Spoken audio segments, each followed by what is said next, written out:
New information reveals that Galaxy Digital has just sold all of their EOS holdings.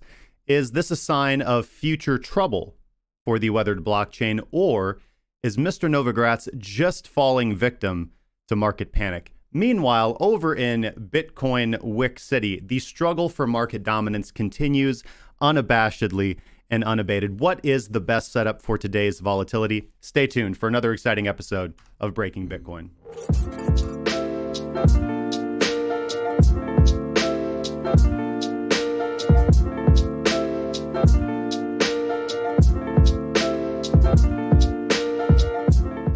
Hey, I'm Cap. I'm Karloff. And we're with Particle.io, and this is Breaking Bitcoin.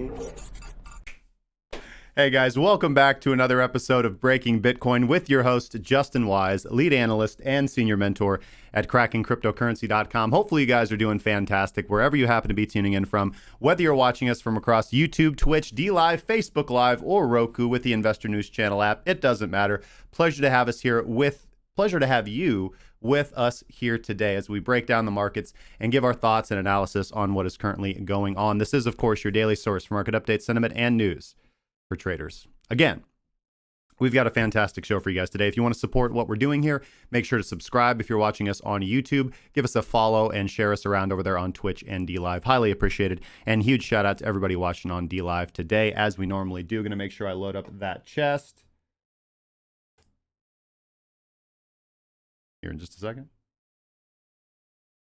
And boom. And of course, we will be opening up that chest after the first break. We're going to be talking about EOS today. We're going to be talking about Galaxy Digital. We're going to be giving you guys an update on the Hex, I don't know what else to call it, token sale. We're going to be talking about, obviously, Bitcoin's intraday price and market analysis. But before we do that, I want to give a big thank you to not only the new members to the community, by the way, but to this month's crypto comment giveaway sponsor, Spectre Security Coin. Make sure to go check them out at spectresecurity.io. Fantastic project, fantastic guys. And let's do as we always do. Let's go into the live scene, give away some crypto to a random YouTube commenter, and get into the live markets, guys. Let's get going. Here we are at the YouTube random comment picker. We're going to load the comments for yesterday's video. It was a good one. Epic Bitcoin sell signal confirmed. Potential plunge to 4K. Hex snapshot thoughts and Cyber Monday. Make sure you guys go check that video out if you did not get an opportunity. Really enjoyed doing that show yesterday. We talked about a whole lot. So let's randomly pick a winner. And it was Windy. Congratulations, my friend. I think this is win number 6 for you. Highly appreciated for the support, as always. And a very steady, consistent commenter you are, with the very steady, safe, consistent comment. Thank you so much, my friend. Hopefully you're having a fantastic Tuesday. Let's go. And we find ourselves here in the live scene, guys. Let's just get right into the daily scuttlebutt. We do have a 2-hour confirmed long signal here from the 2-hour system right here. On the lower time frames, we are currently breaking above the point of control. Very hesitant to take longs in this situation. But in full disclosure, I do have a long that I just opened up literally minutes right before the show, playing the potential breakout. The probability on it is not higher than 50%. I will grant that, due to the fact that we are, again, all we need to do is look at the larger macro trend, realize that the trend is to the downside. That makes taking longs counter trend by nature. But again, when I see that nice price action setup that I do like to see, where we do run up to resistance, in this case, the point of control on the daily VPSV, form that higher low above the median of that range between low and high, and then go for that kind of breakout on consistent volume, moving sideways. Again, people are going to look at this in a myriad of different ways, but it's, again, just a very, very simple setup. So that is where I'm currently positioned. That's where my head is currently at. Now, again, the only bullish thing that we have going for us right now on the wider time frame is the gap, is the CME gap. And we talked about this yesterday. This was brought to my attention. Again, although it is somewhat of a meme, gaps do have a high probability to be filled with Bitcoin trading. We do have to realize that, again, just as Crypto Daily pointed out so succinctly in that video that I referenced yesterday, derivatives do push Bitcoin's price, not the other way around. Our XBT markets and our CME markets do run price. And as we've noticed, gaps do have a high probability to be filled. Now, from a larger perspective, there is not really anything quite bullish. In fact, the only again, the only thing that is bullish is this potential CME gap and the meso timeframe price action. That's really all that we're seeing right now on today's chart. Again, we just spoke about yesterday the monthly sell signal pointing price down to 4,900. The weekly closing extremely bearish as well. The daily not giving us a lot of hope or opportunity. However, again, this is another thing that we talked about yesterday on the daily. Let's go to the daily here. I seem to have changed. Okay, we'll just go to BTC. Actually, we can just look at it on here on the CMEs and go to the daily and bring up the baseline. Here we go. The only thing that we had talked about yesterday was that reversal baseline bounce. Again, generally the only type of reversal setups that we do like to look for on the daily. And this is when price comes down to our baseline and gives us a nice bounce off of that. And we talked about this yesterday. Yesterday, I expected to see 1 or 2 candles of upside if rather than a sharp plummet down through the baseline bounce in combination with kind of the CME gap. A lot of individuals trying to buy into that for that potential trade. But Monday was a down candle, and we do have to remember that according to, again, the analysts in our community, one popular theory that floats around very common is that the direction of Monday's candle essentially dictates price action for the remainder of the week. So for those of you looking to just take trades in the direction of the dominant trend, again, this is probably not a trade that you're going to want to be entering, not looking to go long under any circumstances, under any perspectives. You would only be looking to go short. We can see that the trend on the Renko chart is bearish. We can see that the trend on the daily is bearish, the monthly is bearish, the weekly is bearish. And when all of these things are bearish, then we're only looking to take trends in the direction of the dominant trend direction. I think I repeated myself a couple times there, but you guys, we cover this all the time. We cover this all the time. A couple little updates here real quick before we go on. The Cyber Monday sale is over. I want to give a huge shout out to all the members who joined the premium trading group. We had a great onboarding session yesterday. A lot of guys showed up for that. So it was a pleasure to introduce you guys to our community, point you guys in the direction of the resources, all the educational material that we do have in our community for you guys. Looking forward to mentoring you guys, looking forward to trading with you guys as we continue to move forward. Give a big shout out to Alex and Davinci closing out this month's P&L. I'm in the process of doing the position size adjustments. That'll be done very, very shortly, and then we'll publish those results live as we do every single month, publishing our results to be as objective and transparent as possible with how we run our group, with how we publish our results, with how we share our trades, with how we share our education.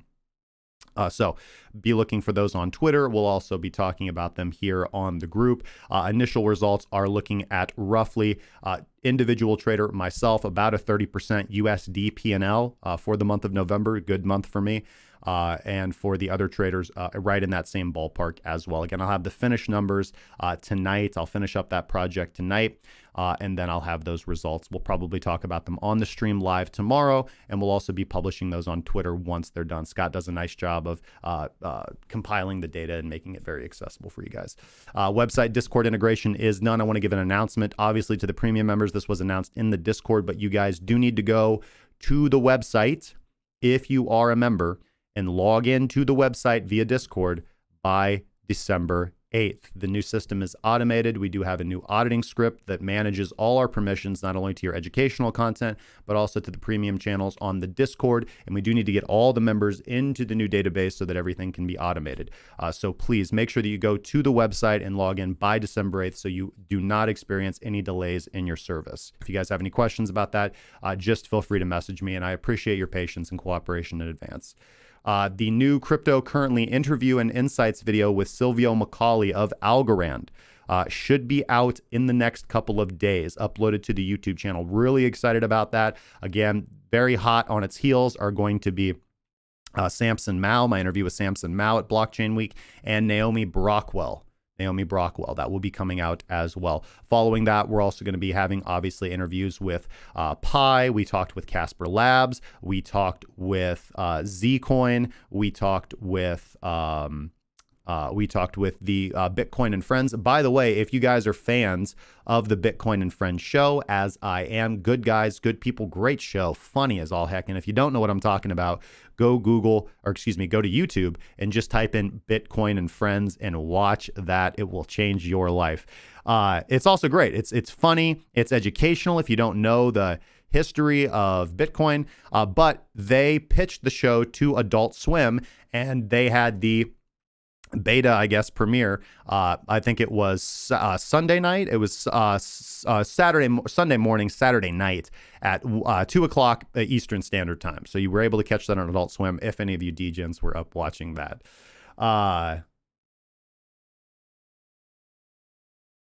Wendy's like, types in Monday in the indicators of trade. I need to backtest this. Yes, everything should be backtested. Let's see here. I added Kraken to Quadrigo ATR and published that on TradingView by request for the premium members. I will be publishing Volatility Expander this month, as well as the new module for Pathways to Profit on the baseline will be coming out this month. Of course, there is, everybody knows this, there is, if you go to the premium webinar series, the educational, the academy information, there is, of course, a baseline educational video there. And it's really, I mean, that's really the heart and soul of what you need.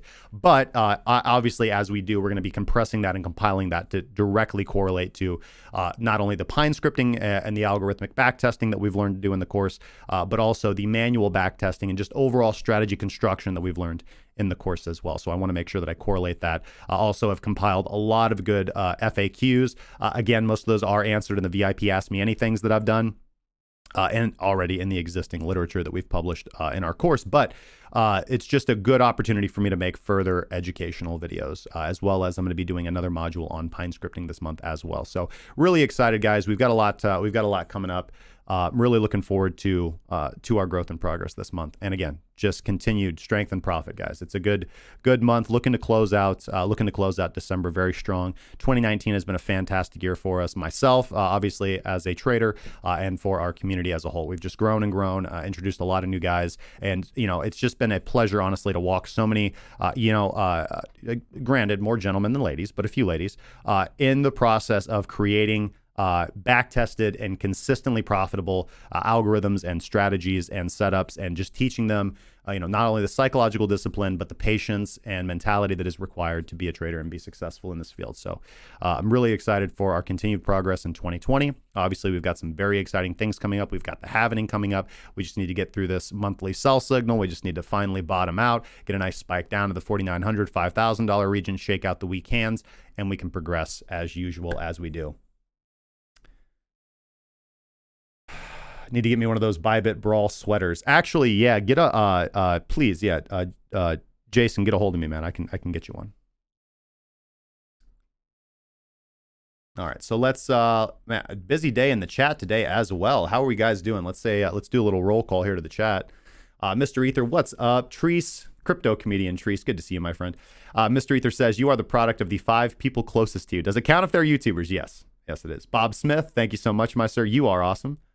Caprica, good day to you as well. We've got Marlon Jones in the house.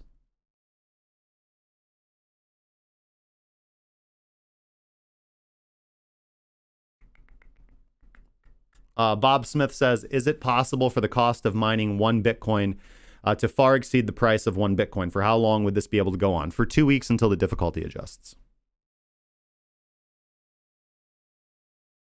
Dark Rico, good to see ya.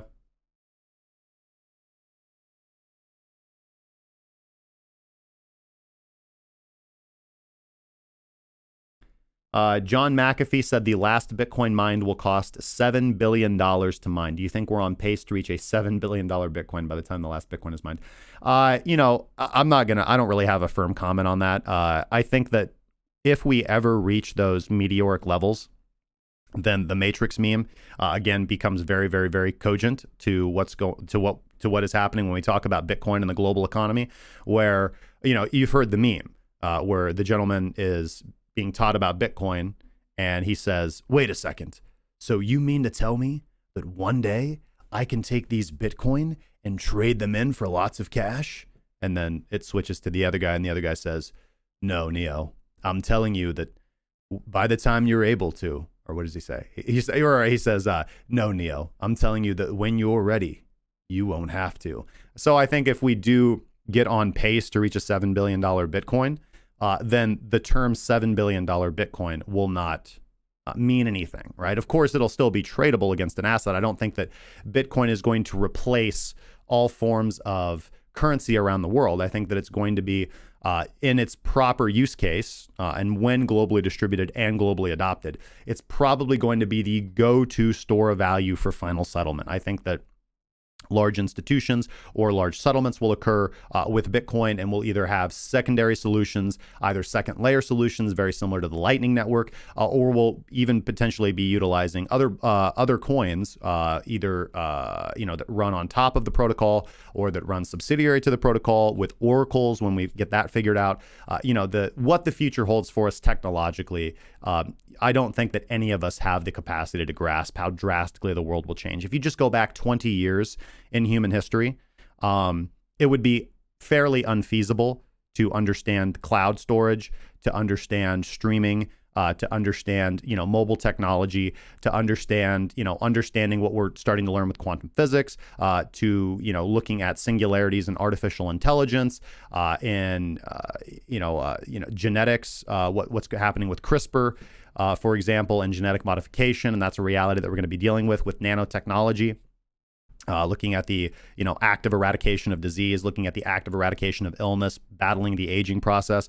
All of these things are happening and a reality. And so in the world of finance and money, for anybody to sit here and speculate, what is the future going to look like? It's very similar to just what people have done throughout history. We paint fantasy architectures and we paint, doom and gloom architectures of what the future will be. And obviously you take your personality and your experience and your biases into those projections of the future, which is why you can't really get away from the human perspective, in my opinion, because we are human individuals. So all of our cognition, all of our biases are all tied up in our projections of the future and our analysis of the past. You can't get away from yourself, which is why, again, I always start this way. The real path to progress, the real pathway to profit lies in the mind, lies in just, this might sound hippy-dippy, I'm sorry if it does, but it's true. One of the big positive benefits of being in our trading community or being in any trading community or having a network of friends and family that are supportive of what you're doing, especially as a trader, because generally as a trader, you kind of feel like you're out there by yourself. It's you against the market in a zero-sum, technically negative-sum game in the form of Bitcoin. And it can be very, at times, lonely. And it can be very challenging psychologically, especially if you haven't been taught the right way, and especially if you do not have that community. You need that community, not to tell you like when to take a long or when to take a short, but to tell you that you're not a bad person, to tell you that it's okay to not know what to do, to tell you that it's okay that you had a loss, to tell you that it's okay that you're confused, to tell you that it's okay that you're panicking, and to just pull you back down and keep you grounded and keep you mentally sane and in a good place, because that is when the best progress comes from. Some of the best breakthroughs that I've had developing strategies is sitting here, looking at price action, trading, getting frustrated, and instead of going into the black hole of revenge trading or needing to recoup that loss, that shit was a loss, man. Wash that. You know what I mean? I'm not getting that back. It's done. That's over with. My strategy didn't work in this market condition. I'm just going to wash this trade. And I get up, I walk, I come back to my computer, and I go back to coding, and I work on strategy building, or I mentor individuals. And some of the biggest breakthroughs that I've made as a trader have come under those conditions, right? Where I have actively chosen to go down the path of growth instead of the path of, I'm just going to stay here and be mad and pissed off and angry. Nothing good comes out of that. Ireland, locked on. Leonard Ben, good to see you, my friend.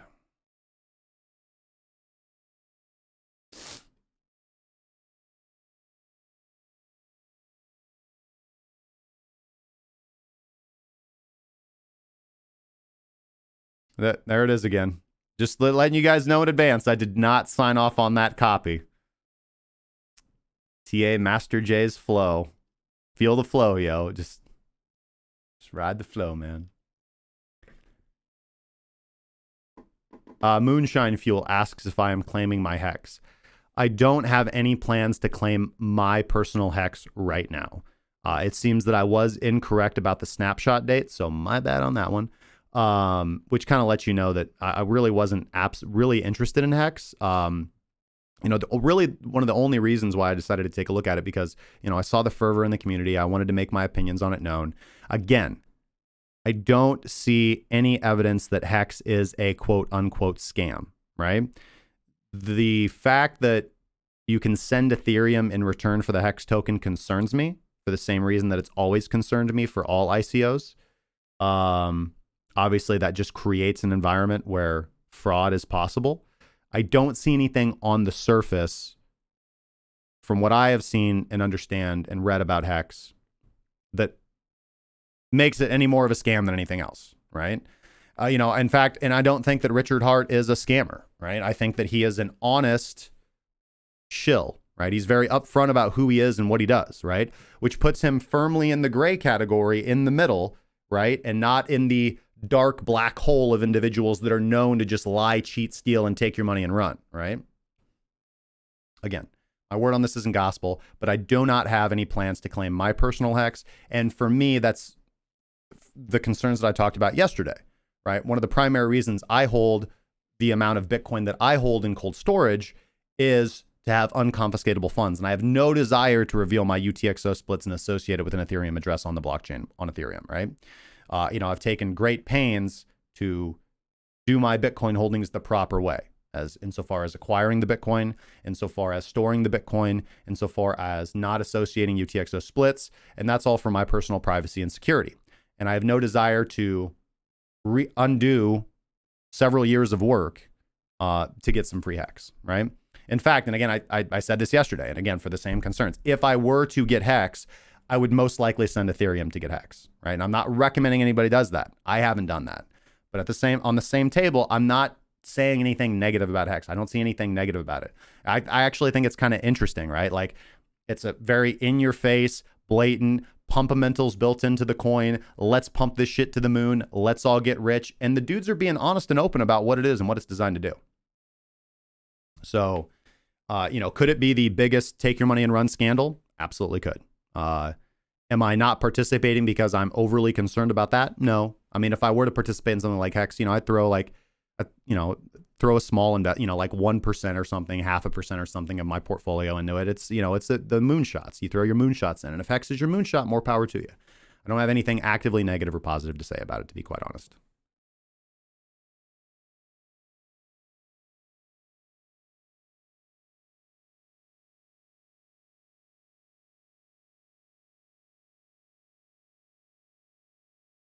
What do I use the 1 second Renko for? Scalping trades on the lower time frame. So Renko is not time-based. So the only reason why Renko is on the 1 second chart is so that I can calculate the lowest tick data, right? So Renko only changes if price changes. So you just want to set it to the lowest possible parameter to get the lowest tick value. Now, since I have the premium plan for TradingView, I can set that all the way down to the 1 second chart, which is the best. Right? If you're looking at Renko to determine trend, or if you're trading Renko whatsoever, you want to have it on the lowest tick value whatsoever. As you can see, Renko has not changed whatsoever. In fact, it's had two red bricks here for about 2 days. So Renko doesn't move unless price moves. It's not time-based. The only reason, again, why I set it down to the lowest possible time frame is so I don't have to wait for Renko to update if price moves, right? So for example, if you have Renko set to the hourly chart, Renko won't update until an hourly bar closes. But if price moves within that 1 hour span enough to give a signal on Renko, then you're going to miss that signal. So you want to set Renko to the lowest possible setting that you have.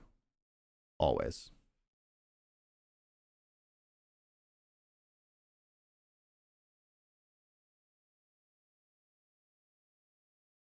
Naomi Brockwell is a boss. Yes, she is.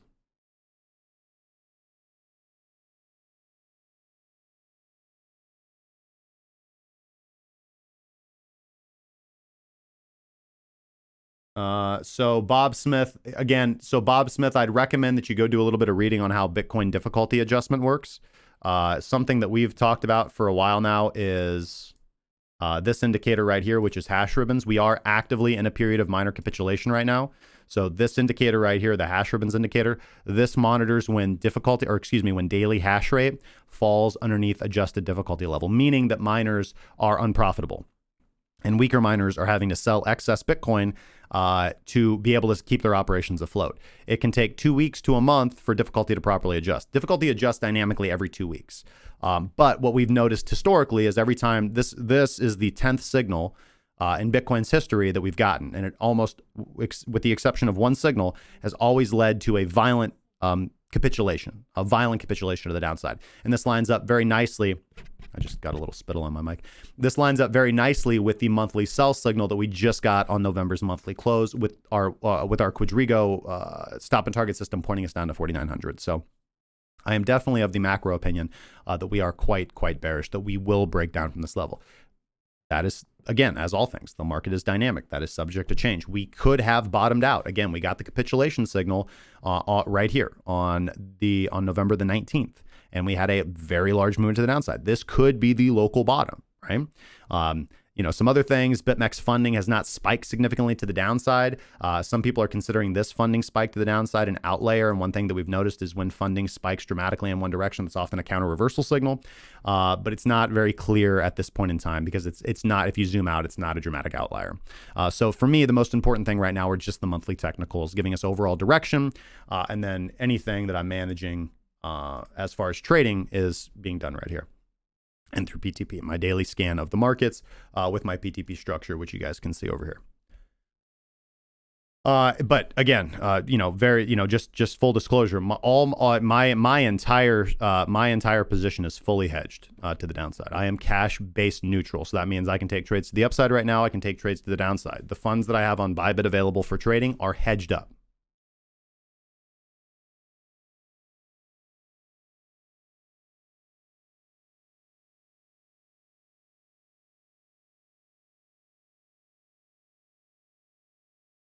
This is where agency usually chimes in to tell me that I'm crazy.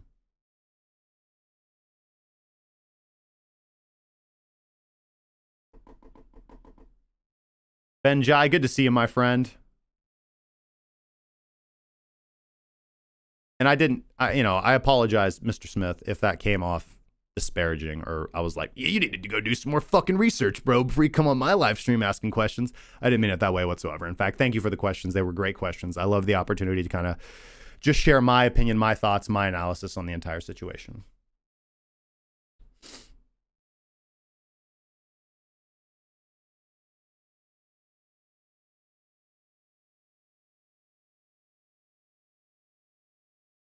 ACDC says, hey, Justin, you are the most trustworthy streamer in the BTC space that I know. Well, thank you, man. Richard Hart says there are at least 4 drawbacks of BTC. Is it true? And where can I find documents on this issue? Thank you.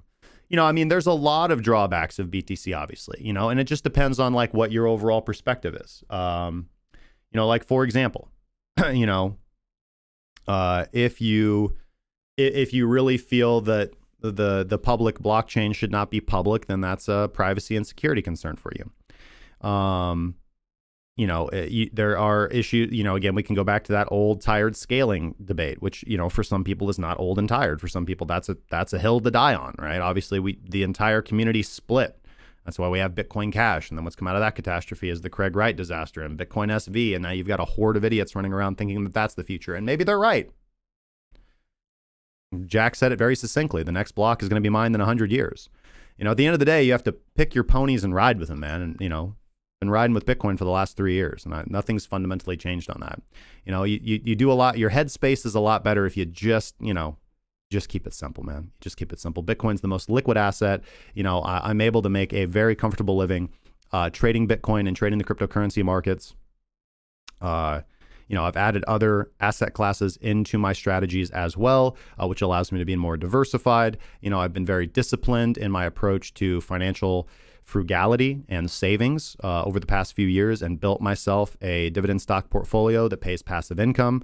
I've been very frugal and patient in, setting money aside and preparing for a market downturn and actively adding ETF negatively correlated indexes to my portfolio as well, so that I am hedged short as well on my positions in the market, in the traditional market.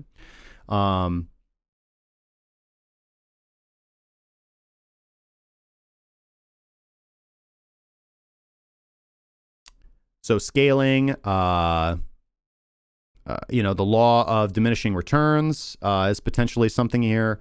I'm not familiar. I'd have to like look them up and pull them up to like directly respond or comment on the 4 drawdowns that Richard Hart specifically cites.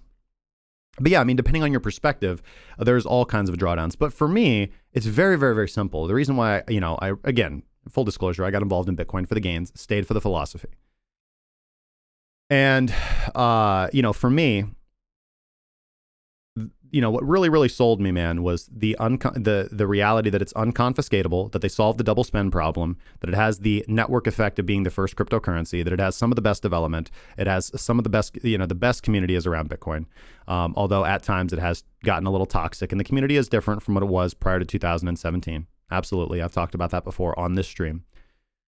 And again, that's largely the result of the Universal Bitcoin, UBTC, and big block argument split debate kind of toxicity that got into the space and started in 2016, to be quite honest with you. And just, well, I mean, it was always around. It was always around since the early days, if you go back and look through Bitcoin talk, but really came to a head in 2016. And then obviously we had SegWit, and then you had BIP, I think it was BIP 81, the kind of game theoretics to force miners to signal for SegWit, and that resulted in the BCH split. And, now it's become kind of a carnival show as far as that goes.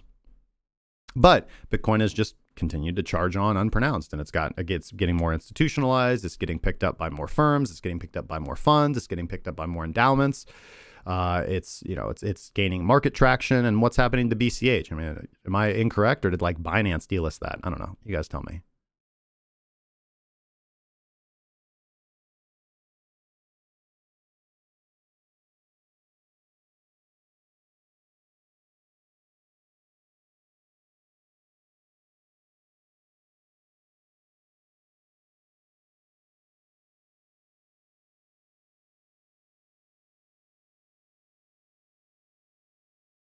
Yesterday, somebody bought 16,000 January 2980 puts at 1980, sold half the day at 3260. Kaboom! That's a quick get rich, man.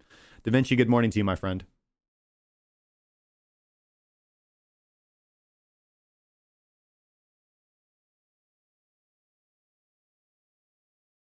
Thank you, Wally. Yes, for the pedantic among us, it is not technically every 2 weeks. It is every 2016 blocks.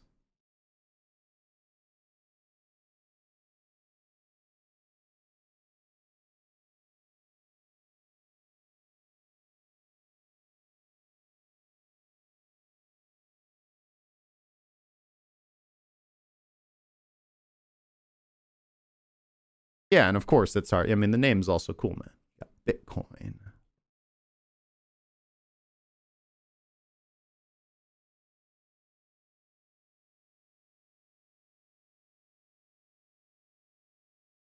All right, so it is 12:35. So let's slide on over to the Ethereum market real quick.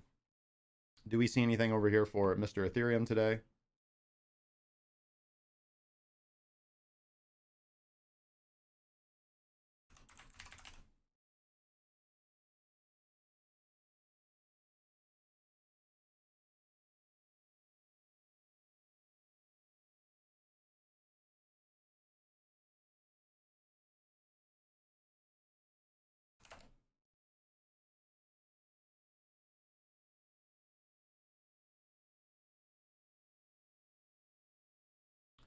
Two-hour long signal from Mr. Ethereum as well on the previous 2-hour close.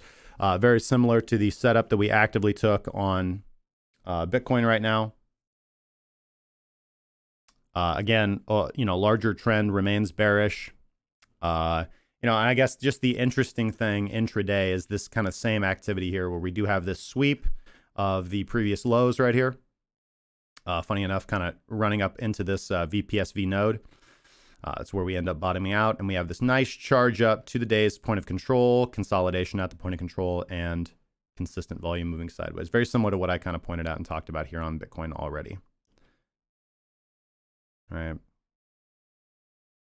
Again, it is absolutely a counter trend signal. It is absolutely trading against the dominant trend. And again, less than 50% chance of working, but it's the setup for the day.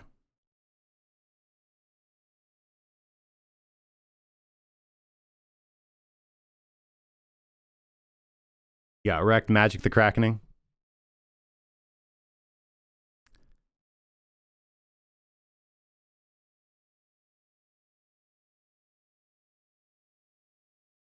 Let's go take a look at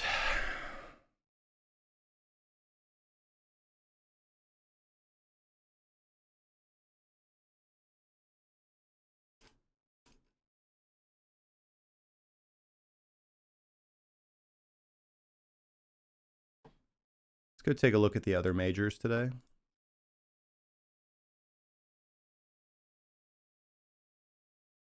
So we'll come back to the CME gap chart.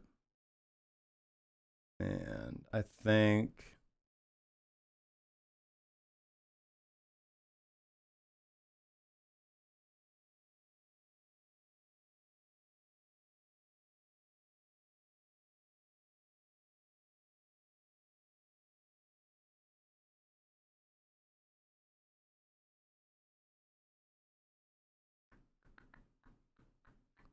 kind of emoji do we want to put here, gentlemen? Let's just put a power button here.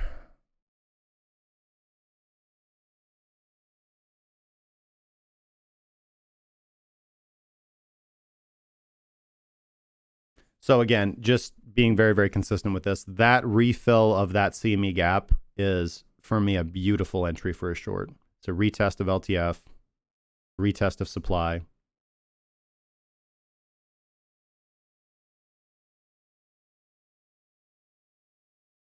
And it is consistent with the monthly sell signal.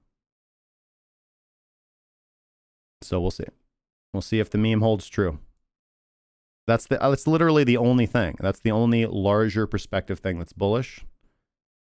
And then obviously just following intraday momentum.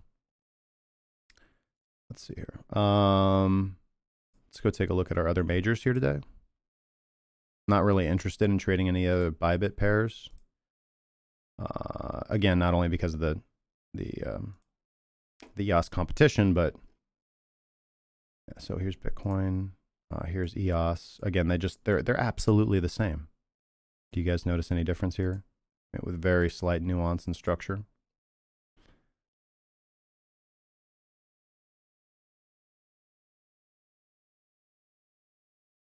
Reactionary bounce off the bottom. We'll see if we get a baseline bounce after the pullback, and that's pretty consistent for almost all these pairs. So very similar to what I talked about yesterday. You just kind of have to pick whether you want to trade the Bitcoin or Ethereum. Generally, Ethereum moves on higher volatility. So you just kind of have to pick the pair, and obviously the timing entries and exits are going to be slightly different for each pair.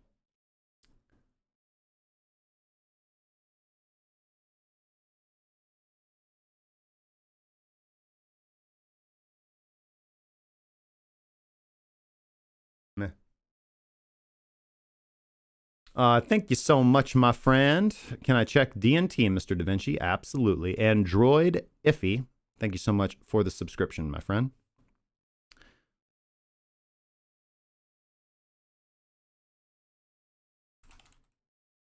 So let's look at DNT USD. So DNT USD has basically been like grabbing a stable coin right now. Over the last week, it has held its value very, very well. And again, very similar to Bitcoin's price action, as we can see, overall tracking the USD value, obviously quite depressed prices, had a very big pop up in value, 27% increasing in dollar value, just holding on to your DNT on this day. So this was a beautiful buy for DNT. Highly volatile. Let's see here. I mean, yeah, we're getting like 20-30% swings in its dollar value day to day. Let's see here. Overall good, man. Overall good, above the baseline, minks above the zero line and above noise, CCI above the dynamic zero oscillator, price above the baseline, Wadatar explosion is bullish. Got a rising explosion level on today's candle with a little falling momentum, so a little bit of a weaker signal, but overall this doesn't look too bad. I don't really see any strong breakout. I mean, the only thing here that is kind of interesting is the fact that we had this kind of blow off bottom, sweep for liquidity. Again, doesn't mean anything. A big volume. Again, that's just the volume spike to the upside. Which could be positioning. I always like District OX, DOX. Docs. XRP is a reverse stablecoin.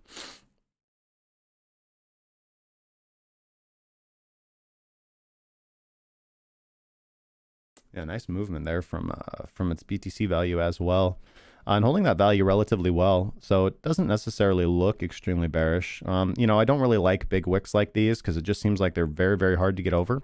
But we can go kind of look at something like, Obviously DGD, which we actually traded. You know, like, big wicks, and then we can just see like we get secondary attempts back up. This isn't maybe the best example. This doesn't look quite the same. Obviously all the IEO coins have been pumping lately. Let's go look at Matic. Matic's not really a good example of this either. What's the only one that hasn't been pumping is Harmony. Yeah. Only one that really hasn't been tracking along as well as Harmony. It's been a little bit weaker. But Fetch, AI, same thing. Matic. What about Elrond? Yeah, Elrond as well. Like Elrond giving a nice little buy signal on the daily right here. Back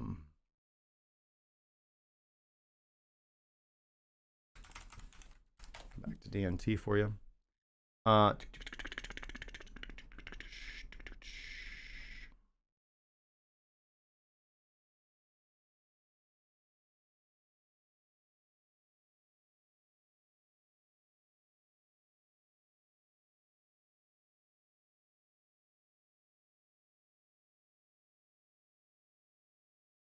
I got nothing for you really, Davinci. I hate these kind of setups, man.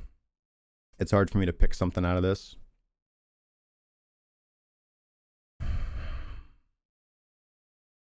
The trades that I grab, like here's a good signal right here. Caught that movement. Can't short it, so I don't really see anything in here that I would have grabbed. I wouldn't have entered into this candle, even though, of course, it's a bullish signal.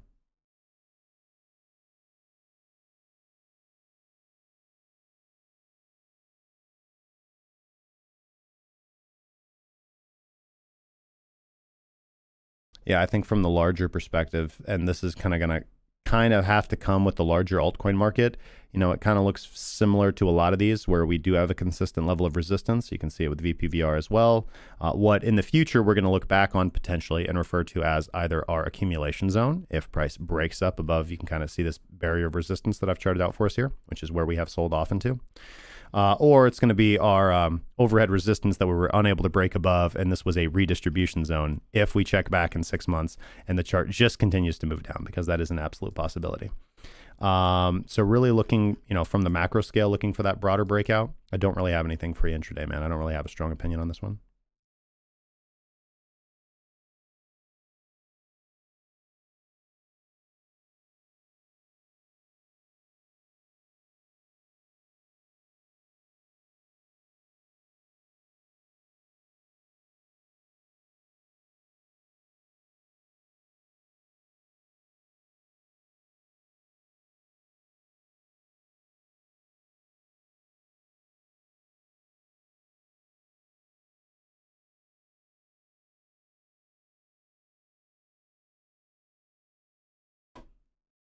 Drink mountain ice.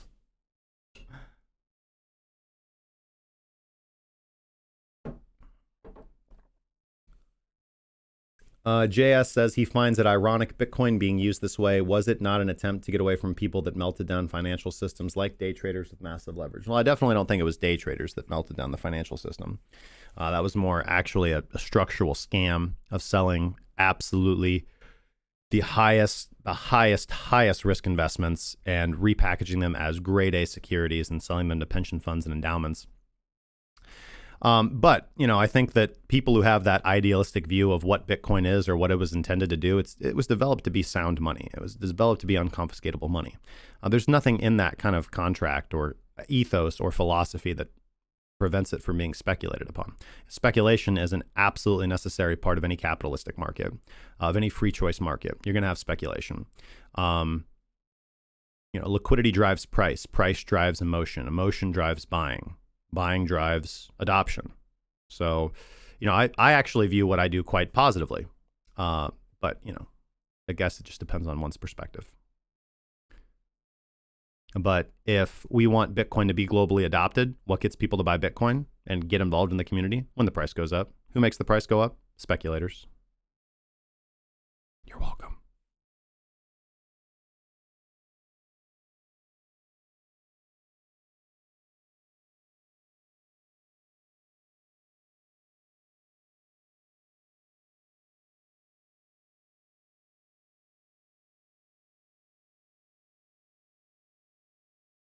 Justin's color theme is called Tim Burton.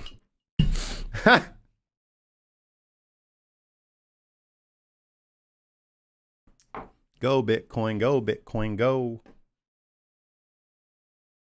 Oh, this mouse, sorry. And like 6 computers up in this place.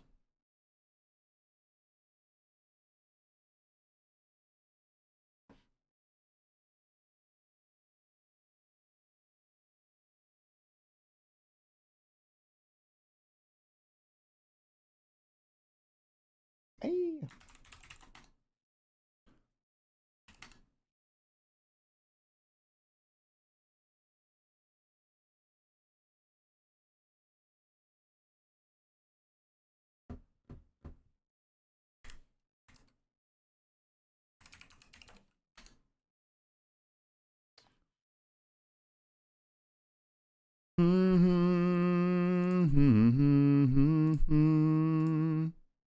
Name that song, guys.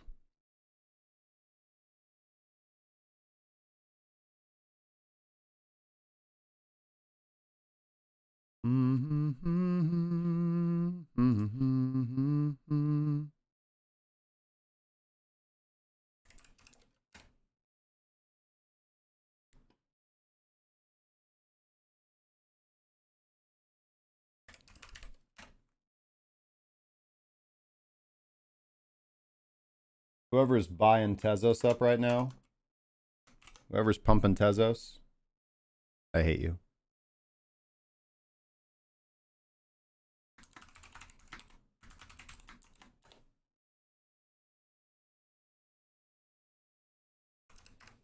I mean that in the nicest way possible.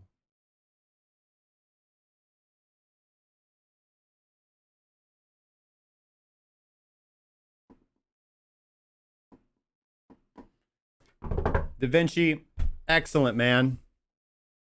Yeah, Davinci, you're killing it, my good friend. You know what I like about Davinci's trades is that he doesn't take trades. He doesn't take a lot of trades. Davinci, for those of you guys who are watching, is one of our senior analysts. He doesn't, again, it depends. I've seen that dude day trade, day trade, day trade, day trade, day trade. But he grabs great altcoin positions and locks in their USD value. Great, great addition to our team. Great addition to our team.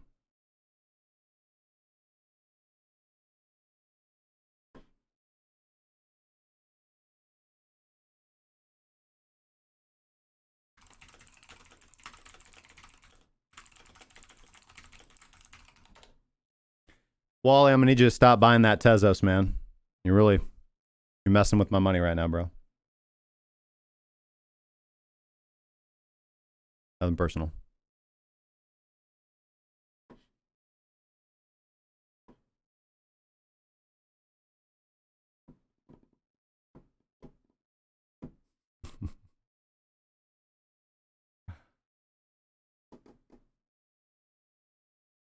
When am I gonna give Midwest attempts a wrench? Midwest doesn't have a wrench. Nobody ever tells me these things.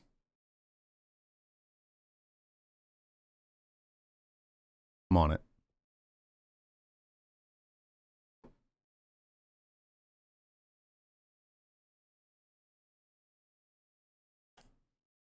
Power up, man.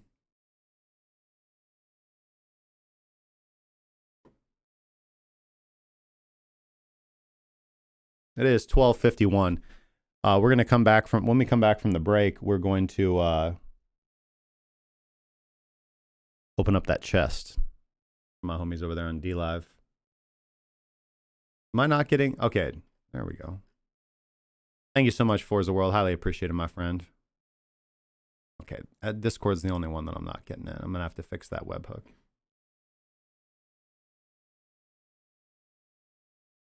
We got a lot to talk about when we come back in the second hour, guys. We're going to be talking about EOS, whether the blockchain's in trouble or not. We're going to be talking about China, picking winners and losers. And we're going to give an update on Hex.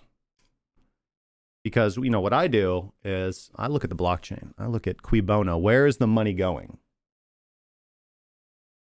And Hex brought in about $2 million over the last 2 days. And that money has moved. Now, again, please educate me. I don't know if that was blatantly said that, hey, we're going to take the money sent to the smart contract address and immediately withdraw it to a separate Ethereum address that has no other previous inputs. on what seems to be like absolutely no automated schedule or system. It just seems like, oh, wow, there's like 3,500 Ethereum in there. Pull it out. Oh, another 1,500. Oh, pull it out. Just saying. Those are the things I look at.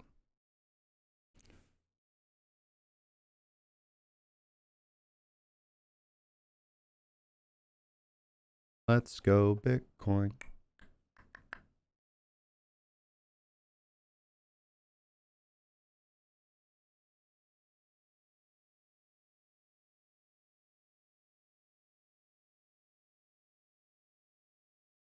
GBU Wally, thank you so much for the $10 super chat, my friend. He says, can we take a look at Tezos USD on Coinbase Pro, please? And then do a little BNB BTC if you feel like it. And if you're handing out wrenches.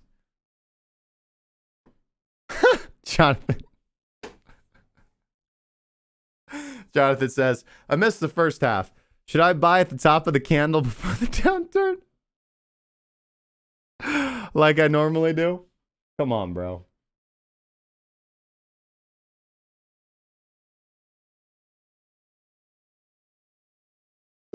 You've been wrenched, Johnny.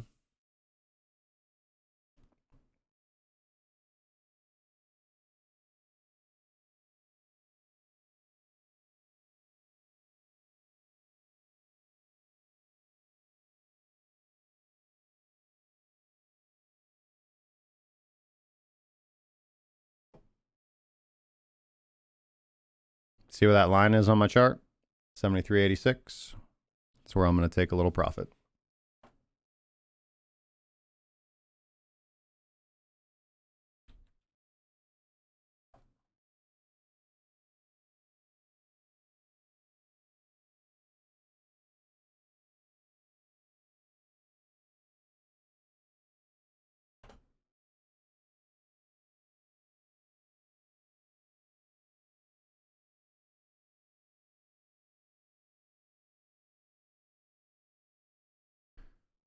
And then 74.20,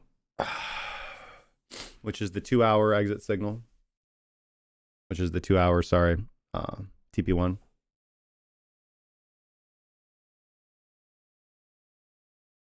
And then we'll kind of reevaluate. You know, like keep in mind if we, again, look at the meso time frame, you know, we are coming up into a treacherous area.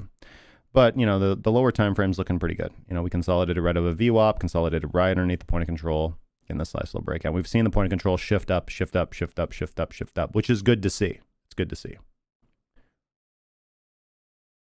Haven't seen a big volume spike denoting a top either, guys. Market tops come on big volume spikes, big violent moves, big take profit candles.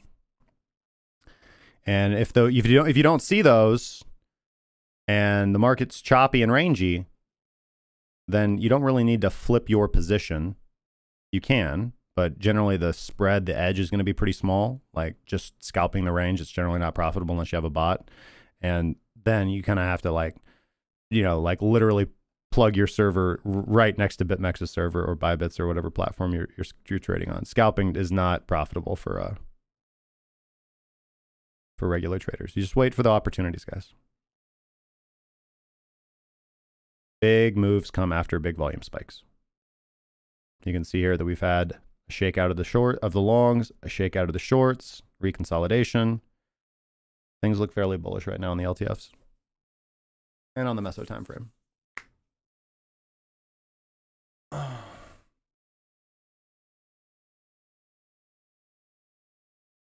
Libre, not Libra.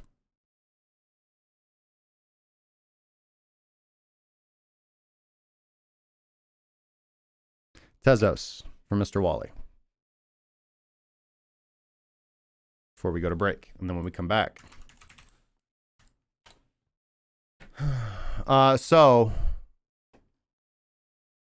I do not like the look at Tezos right now. 2 days ago, we got a confirmed short signal on Tezos right here, breaking down below the baseline. CCI has been negative since over here. This is the candle that CCI told you to sell on. You can obviously short sell Tezos on Binance. So, just saying. And this looks like a reversal baseline bounce. We've already had a reversal baseline bounce fake out, back down into the direction of what I think is the new trend or the potential breakdown. And now we're back testing the baseline as resistance. Minx is below 0 and crossing below the 0 line as well. Wadatar Explosion has flipped bearish, and CCI has remained below 0 for a minute. And again, we had this nice blow off top. Is this reaccumulation before another drive up on a macro scale? Potentially. I don't really see that at this point in time, and we'll see if I'm wrong on this one. But I think the trade right now is to take this to the downside and look for a break of this range.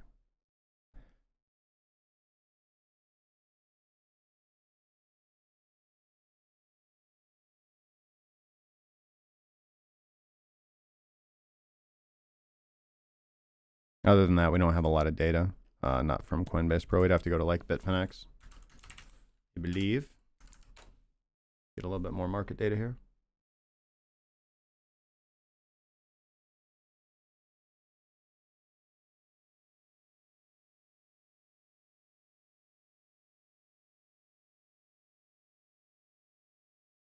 Weekly's actually not too bad. You got a weekly buy signal here. Did you get a buy signal? Here?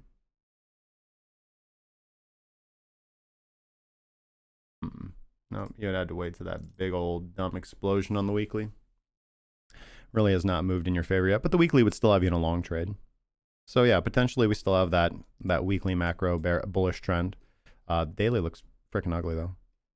Volatile though.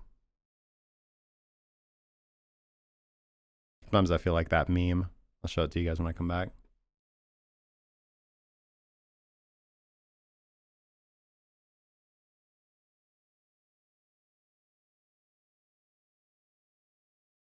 How do you get your phone number off those damn bot call lists? I've had 3 today. I don't know, man. Try a different carrier. Never get a Google Hangouts number and only sign up for stuff with that Google Hangouts number. Or a Google Voice number, I mean. Did someone say bot? Yes, we can put a bot right next to their servers for 1 to 5 microsecond latency. Now, all you got to do is get away from the 30-second latency that's directly built into the web-based platform. So you got to be trading via API, and you can really get that latency down. Hell yeah. Oh, I'm sure that's real, man. If Wally says that that's the latency they get, that dude is the master of botting.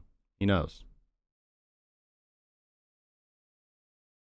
Wally, we're going to take a quick break, my brother. When we come back, I'll take a look at BNB for you, and then we'll dive into the news. How's that? And we'll open up that chest for the guys over there on DLive.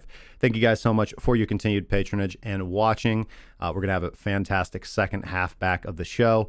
We're going to have a quick word from our friends over at ByBit, and we're going to take a brief commercial break so I can go restock on water and necessities. Don't go anywhere, guys.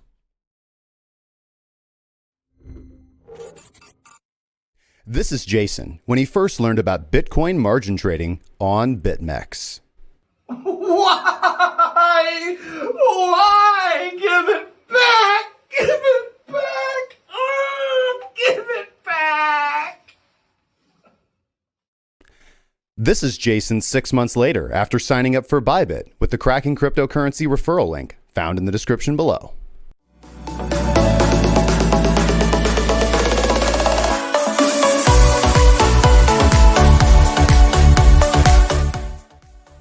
Don't make the same mistake as Jason. Sign up today at bybit.crackingcryptocurrency.com.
Hey, welcome back, guys.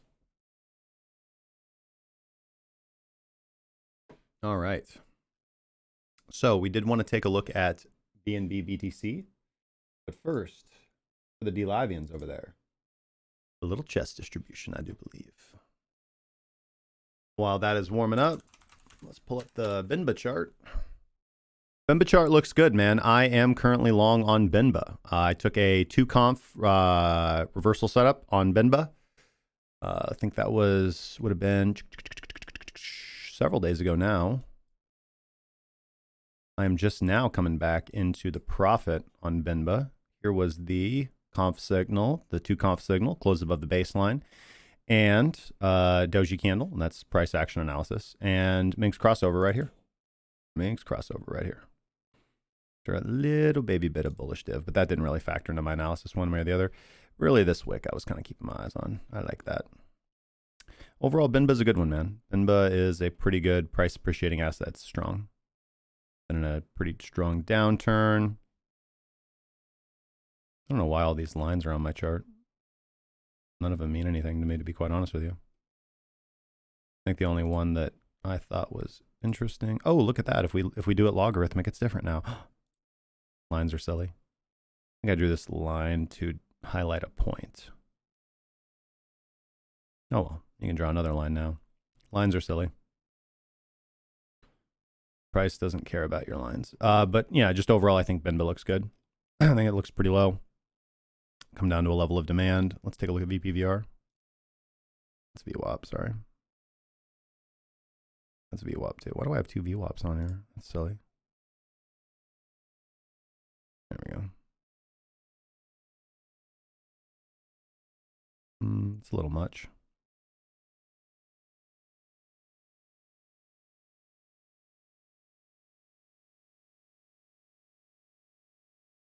This isn't super helpful, is it? Alex would say we got to drive back up into the point of control. My take profit targets are a little different. What am I looking at?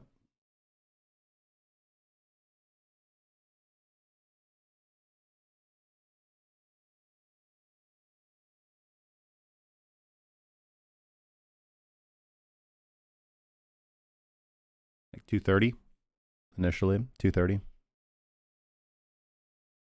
But we're not quite there for a signal yet, for a proper PTP signal. So let's see here. We need, obviously, water to flip bullish. That's going to take a while. CCI is getting back into bullish territory. We'll probably get a confirmation on the next candle if we get a nice other bullish candle up here, which we probably will if Bitcoin doesn't break out, if Bitcoin remains sideways and doesn't actually give us that nice, bold, beautiful breakout that we're looking for. Maybe it's born with it.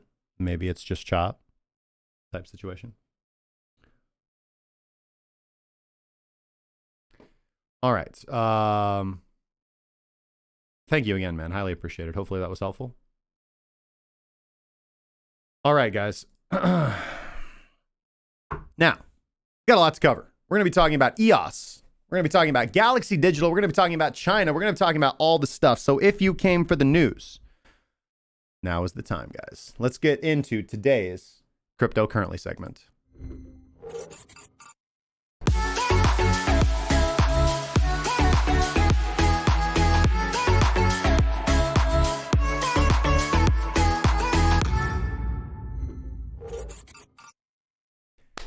Our first story today. So it appears from the information that we have bad news for the smart contract blockchain EOS.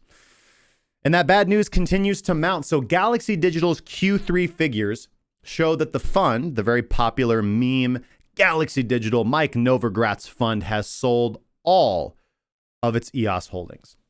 Now, since the launch of the EOS mainnet, the blockchain has been plagued with several issues that only seem to get worse and worse and worse, although the same could be said of many crypto projects, which start to wane in prosperity as they under-deliver over and over and over again. And EOS is notable as a top 10 crypto by market cap that famously raised over $4 billion, that's Billy with a B, dollars during their ICO.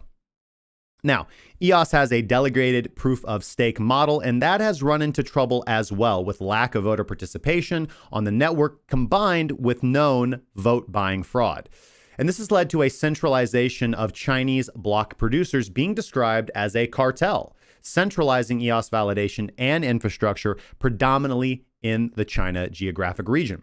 Now, the current crop of block producers are being accused of being indifferent to the EOS ecosystem and are failing, to take an effective role as shepherds of the network as the DPoS system was intended to herald in.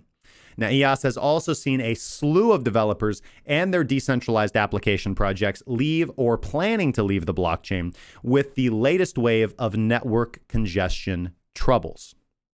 Now, EOS offers its users free transactions, and it does this, in a unique way to manage and allocate network resources categorized as RAM and CPU on the network. And these resources function very similar to gas on the Ethereum blockchain. Now, EOS implemented a resource exchange called REX, R-E-X, that would allow network participants, particularly DApp projects, decentralized projects, to borrow additional RAM or CPU or network resources as they were required for their decentralized application development. Now, starting with the IDOS decentralized application in October, several smart contracts have begun showing up on EOS that are abusing REX and leading to severe network congestion. IDOS, for instance, allows EOS users to mine IDOS tokens using their unallocated resources. Now, users began to leverage rented network resources via REX to help mine even more IDOS, leading to a major drain on available system capacity and causing headaches for projects and decentralized applications otherwise running on the EOS blockchain, potentially more legitimately.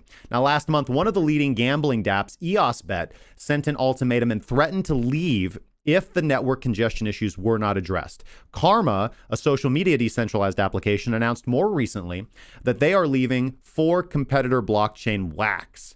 Now, the EOS Prospectors game is also planning to launch on Wax now. Now, the EOS community is growing exacerbated, to say the least, with the latest class of block producers running the network being partially blamed for being too passive and not making network health a priority.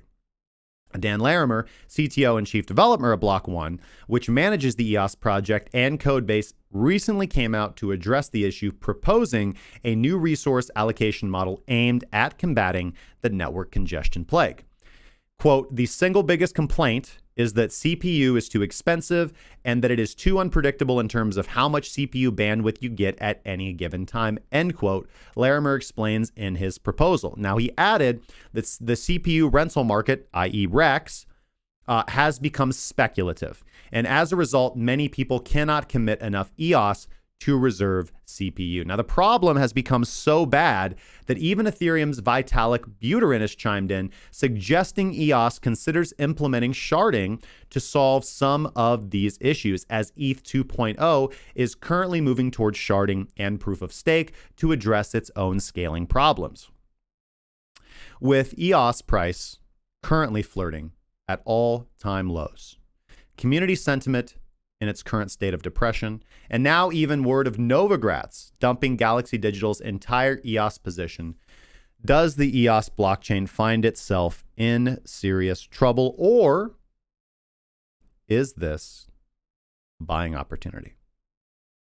I want to know your guys' thoughts on this. Leave them in the comment section down below if you're watching this at a later Breaking Bitcoin Bits, or if you're with us here in the live stream. Give me the opportunity to hear your thoughts on this. What are your thoughts on EOS? Are you aware of these issues? Did I tell you anything new? Did you learn anything from today's segment? And based on this information, does your trend line still matter?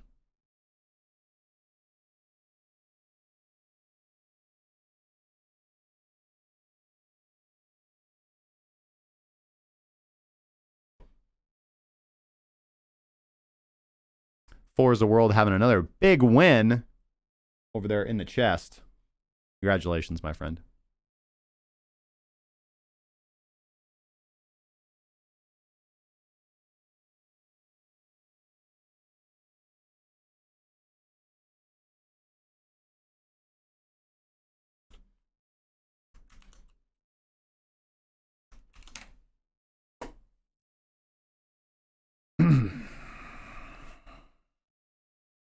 Our second story comes to you guys with our thoughts and opinions on the China situation as it evolves with respect to blockchain development and blockchain allowment.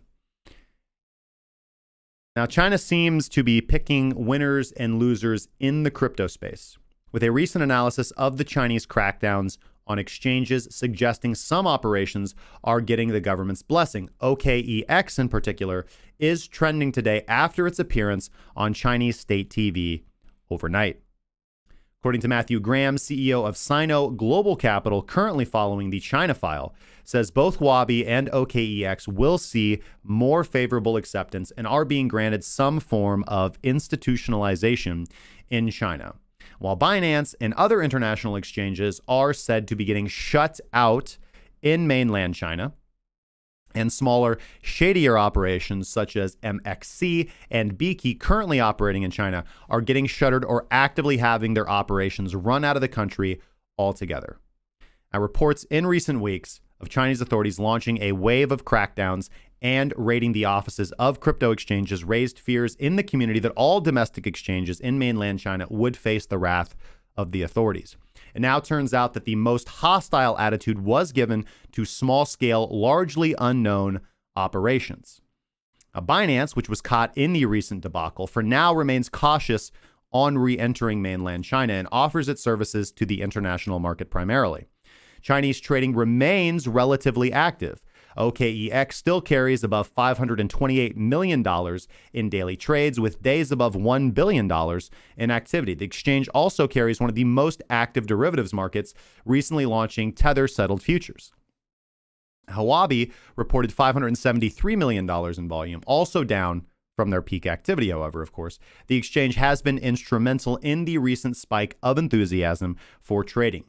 The market also absorbed some of the haul of the Plus token scam. So let's all have a moment of silence of gratitude for the Huobi exchange absorbing the immense selling pressure from the fallout of the Plus token scandal, which we have covered before on this show. And is another fundamental bearish signal. Now, Huobi will also push to become a Tron super representative, joining a project that also seems to have a favorable status with the Chinese government. So hats off to Justin Sun. Guy definitely knows how to market. Now, China's stance on crypto projects has been fairly hard to read. For the infamous Bitcoin roller coaster, one can just watch, oh, did China ban Bitcoin again? Mixed messages coming from up high, while the Plus token scam was allowed to run for months before authorities finally moved in. Now, a similar newer scheme, the Cloud token, is currently active and growing in China as well. The exact same thing. It's a scam. Now, China is also developing another government-backed body to organize selected companies interested in crypto-related services. The blockchain-based services network, the BBSN, that's a hell of an acronym, will be a state-backed body comprised of mostly larger-scale local companies. Among them, Huobi will be the leading exchange. It's kind of the blind leading the blind over there in China. Now, Huobi in particular is quite special as an exchange, as the exchange is still based in southern China with no major intervention from authorities to date. While the other leading Chinese exchange, OKEX, does not operate directly in China. Instead, it does choose to base its operations in crypto-favorable Malta. Now, according to Mrs. Davinci, the Huobi exchange has managed to survive in part because of its distance from the capital, suggesting an out-of-sight, out-of-mind approach to the prevailing Chinese authority. Now, the crackdown on some of the smaller exchanges, however, may dampen Chinese enthusiasm for trading. One thing is for certain, however. Much of the crypto community, many of the crypto community participants, hang their hopes on China to lead the way in the development and adoption of cryptocurrency projects. Now, the government's potentially warming stance to the space, even if it comes in the form of regulation or even centralized economic planning, which is most likely the situation, seems to be a largely positive takeaway from most of the observers who are commenting on this situation. And now, your thoughts. Is this more China FUD? Does the China FUD even matter? I'm going to argue absolutely that it matters. Sentiment drives price. Sentiment drives price. And what is happening over in China, not only with their central bank digital currency, not only with the trade war, not only with the, I would argue at this point, Cold War between the United States and China. It's an economic Cold War, however you want to place it. It is one of the fountainhead issues of our time. It is one of the fountainhead issues of our time. And China is in a position very similar to the United States where they can significantly make a massive impact on the cryptocurrency market and community and development and adoption. It depends on the decisions that they make.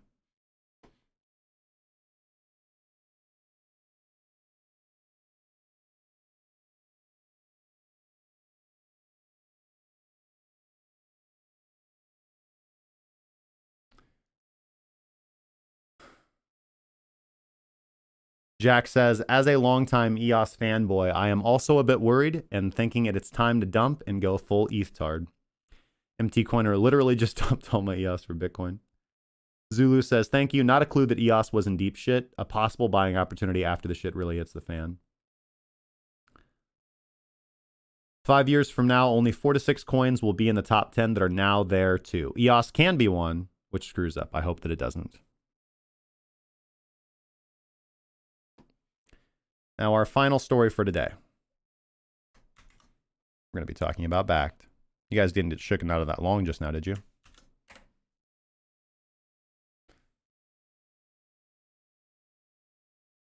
Now, on the topic of Bakkt, Bakkt physical delivery was said to be a game changer when the Bakkt exchange was announced, with many speculating that it would lead mainstream traders and institutional investors to join the Bitcoin community as holders and believers themselves.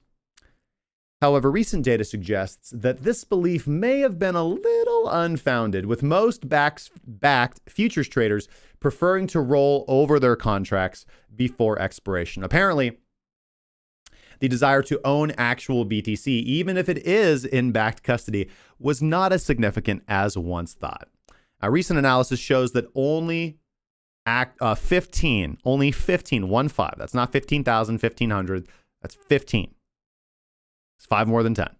Actual Bitcoin were delivered in October, with most of the futures choosing to be rolled over onto the next contract. Now, Bakkt's peaking open interest seems to reflect a growing appetite for traders amongst our institutions. But despite institutions and professional traders being able to buy and store Bitcoin easier than ever, it seems Bakkt is not currently being utilized for that purpose. It's becoming fairly apparent that Bakkt is by no means a direct tool for physical adoption. Now, while the launch of Bakkt was seen as a good alternative to an ETF, which by law must own some of the underlying asset, even private operations such as Grayscale Capital and the Grayscale Bitcoin Trust, GBTC, have struggled to gain traction. And it's not unusual for futures markets not to take physical delivery and instead choose cash settlement, even for gold futures. Bakkt itself will expand with more cash-settled futures through ICE Singapore. Now, the coming days will also see the first launch of options on futures. This is huge. This is huge. Options trading is the most popular type of trading in the United States. This type of price speculation is removed even more from the original asset and does not depend on ownership, of course. Now, some see the rise of Bakkt and other futures and options markets as creating paper Bitcoin and, in effect, creating the scenario to expand the supply artificially through fractional reserve lending methods, a danger and threat that we've covered prior on this channel. Now, while Bitcoin would see more speculation in terms of dollar inflows, the money would not reach actual Bitcoin holders or traders. Speculative. Now, currently, spot trading of Bitcoin in fiat is actually rather slim, with most of the spot market trading depending on the Tether stablecoin, USDT. Now, options and futures are currently all the rage in the space. Again, derivatives drive price, with many exchanges looking to expand their offerings. So physical delivery at a time when most traders keep their holdings permanently on exchange may have had its demand overestimated. And it cannot go without stating that this is exactly why proof of keys every single year, ladies and gentlemen, proof of keys. You guys want to have the power of the community, the power of the individual trader, the power of the individual holder over the exchange. You need to exercise your right to proof of keys. And we need to be very cognizant of not your keys, not your coins. Utilize leverage, not to gamble. Utilize the ability to access margin on your derivatives exchange, which most of us are trading on, because who wants to not be able to go short on Bitcoin when we're in a bear market? Utilize your ability to utilize margin responsibly and effectively to keep the majority of your crypto in cold storage where it belongs. And you can send a small portion of that to the exchange and continue to take proper position sizes relative to your actual equity with the proper risk profile, utilizing margin. Not to take 10,000, send it to ByBit and take $1 million take Not to take 5,000 to send it to BitMEX, take a $500,000 position. To have $10,000, take $10,000 positions on ByBit and only have to send 3,000 there. All right? That's the proper use of margin.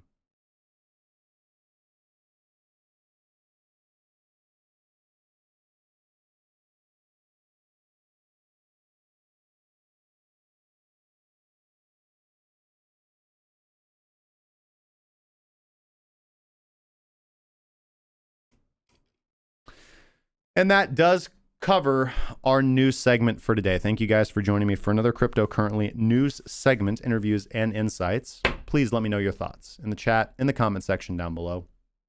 I'm ready to get back into price.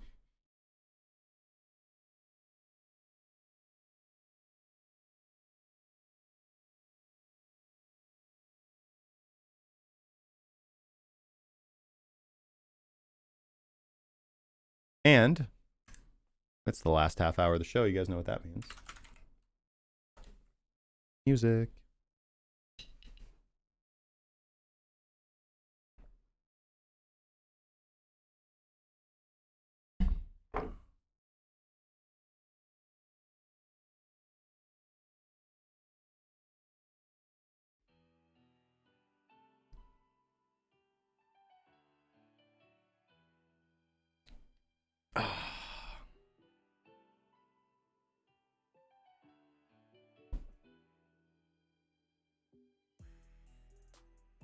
Do I see the death cross on the 4-hour chart of BTC? I do not, for I am not looking at the 4-hour death cross.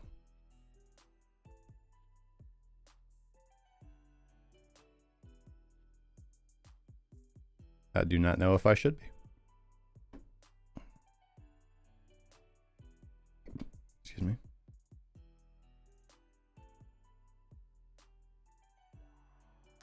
What, the 50 and the 200?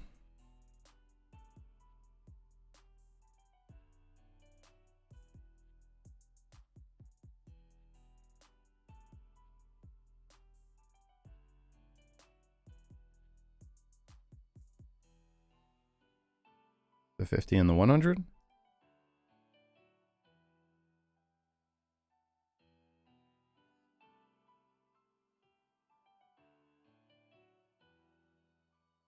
The simple moving average cross?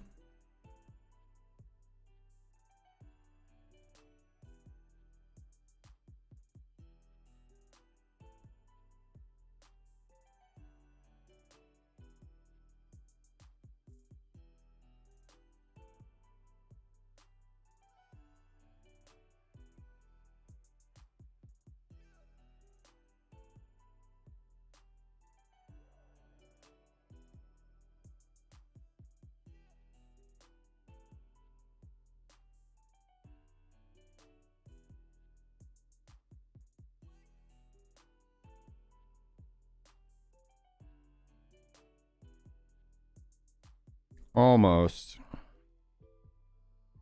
a 4-hour signal. Do have a 2-conf. Actually, no, we got a 4-hour signal to go long. That's your 1-conf over here. That's your 1-conf over there. And reconf right here.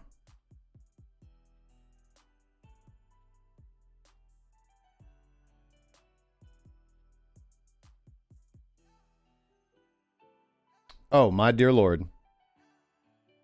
You got some advanced moving averages, my sir. No, I do not have 6-month and 5-year moving averages, sir.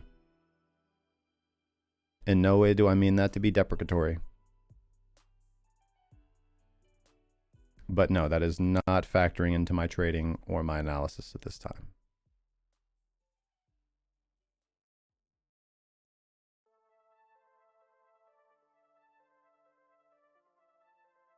Big move incoming when I get thrown out of my apartment. Why did that activate Google? It's weird. I found a few companies near you. Thank you.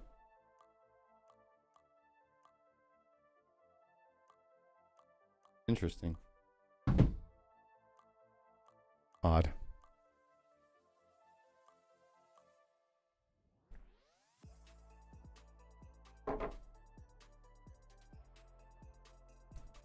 Well, luckily for me, I do not live in an apartment. I do own my own house, so they're going to have to try really hard. Government came and kicked me out my house. The government came and stole my baby.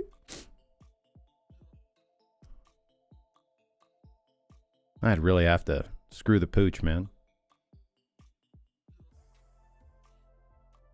Worked very, very hard to find stability.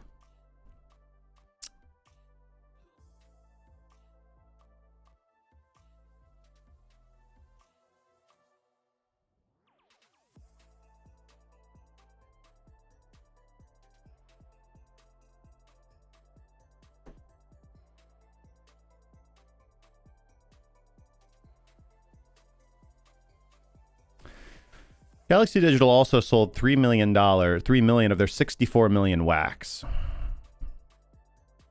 Wow, the cost basis of their EOS position was 48 million, and that's the same as the value of their entire Bitcoin and Ethereum holdings at the time of Q4 2018.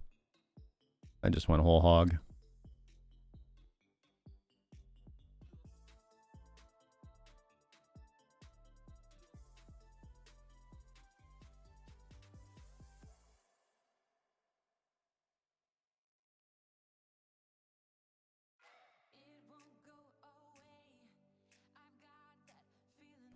So here's a tweet from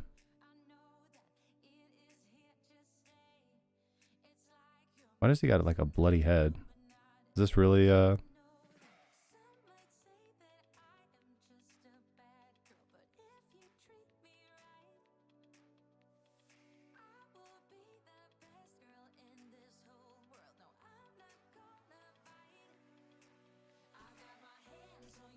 interesting?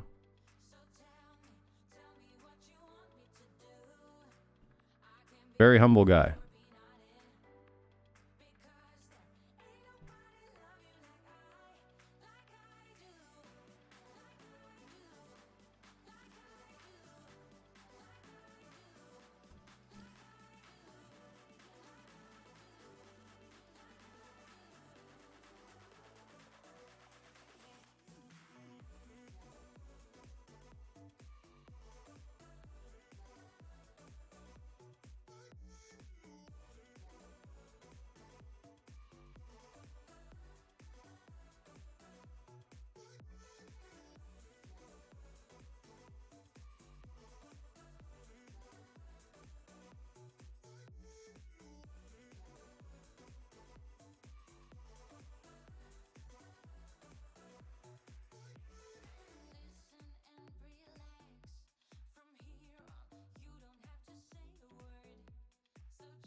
Yep. So this was tweeted on the 22nd of May, 2019. And he's like, nah, man, we didn't sell our EOS. We are a large holder of EOS tokens. And then when they published their Q3 financials, they sold all their EOS tokens.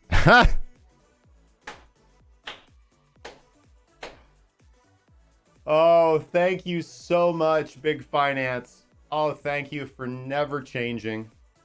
Stocks, crypto, it's the same, man.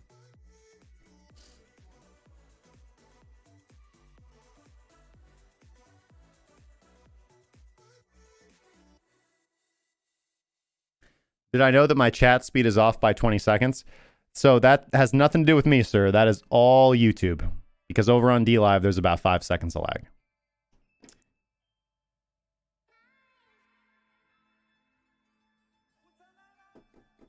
Hey, Kryptonian is late to the party. Can I rewind and watch from the beginning on DLive? I don't think you can, but you can do such a thing over on YouTube, my friend. Zulu Crypto Surfer says, took profit from where? Well, they got in at the ICO. They invested in EOS at the ICO. So they, I mean, literally, if we go look at the chart of EOS. Let's go look at it on Bitfinex. So they got in cheaper than this. They got in below ICO price. So, and then they sold back in. So let's, when did they sell? They sold in May, right? So let's take a gander here. Here's May, right? They got in, I don't know, let's just say they had a cost basis. I could pull up the chart and actually see how much they paid. Let's just say they got in somewhere around here. And they sold in May.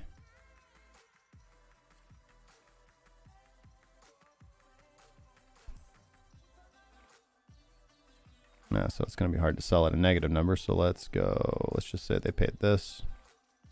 Still a 500% gain. Give or take. We can actually probably go see.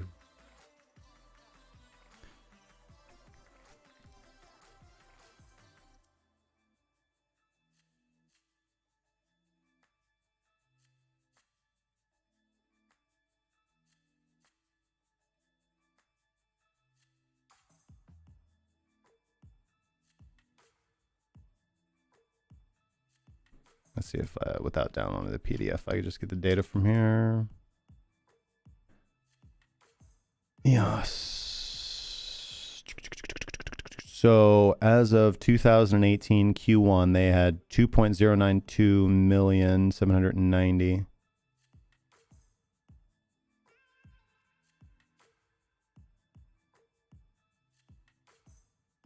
And as of Q3 2019, they had 0.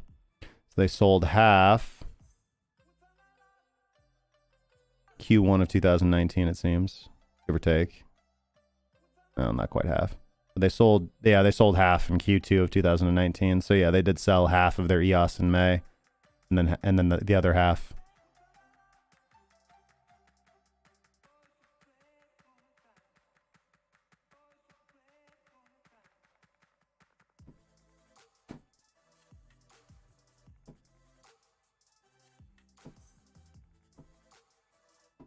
I'll pull up their full financials and see if I can't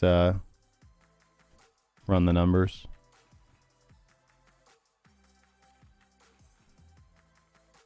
Oh, hello.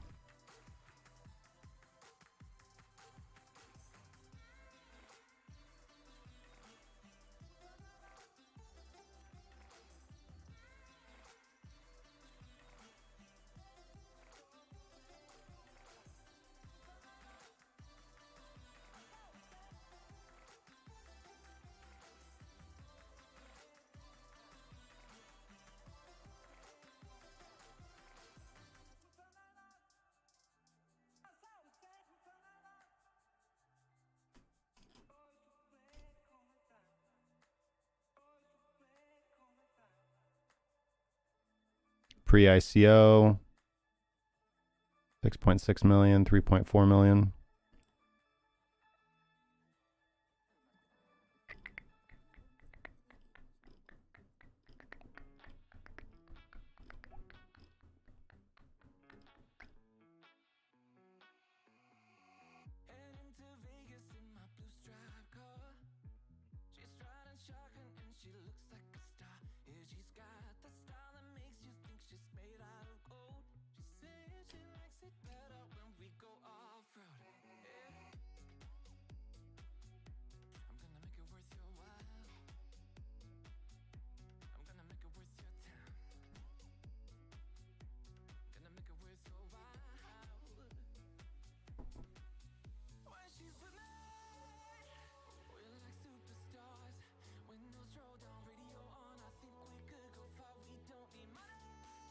Come on.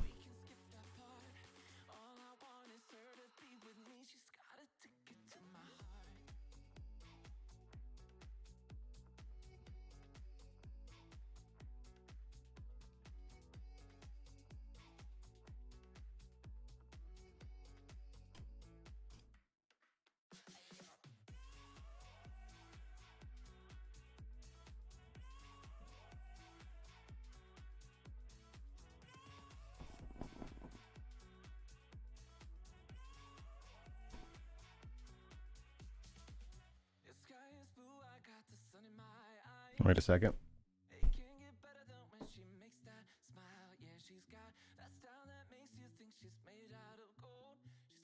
There it is.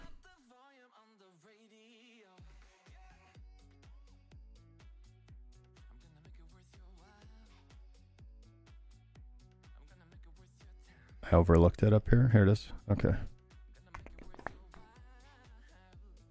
Realized gains. 38 million. Oh, digital. Okay, 107 million.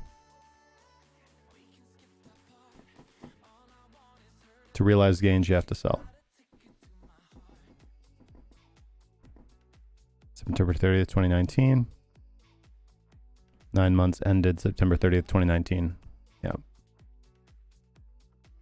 So 107 million. I'll double check that number with my maths. But according to this tweet, it also said that, according to this gentleman, somebody said credible that the cost base is 48 million. So if their cost basis was 48 million and they realized 107 million, then it seems like they only 2x'd. just still, I mean, pretty sweet. But we'll have to double check that.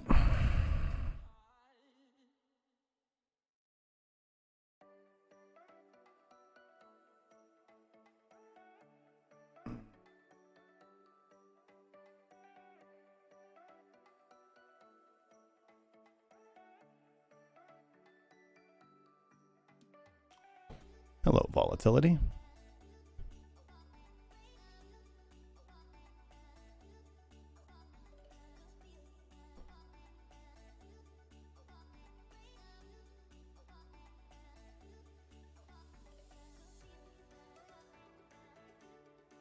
Perfect.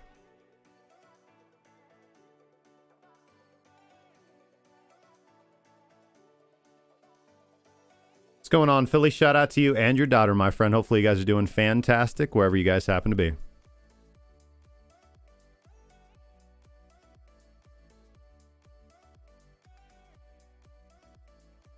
Who?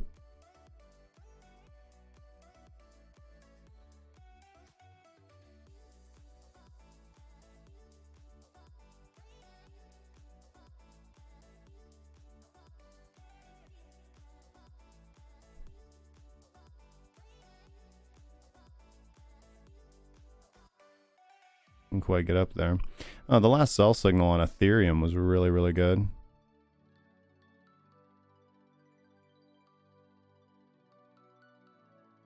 It'll be a good hedge up.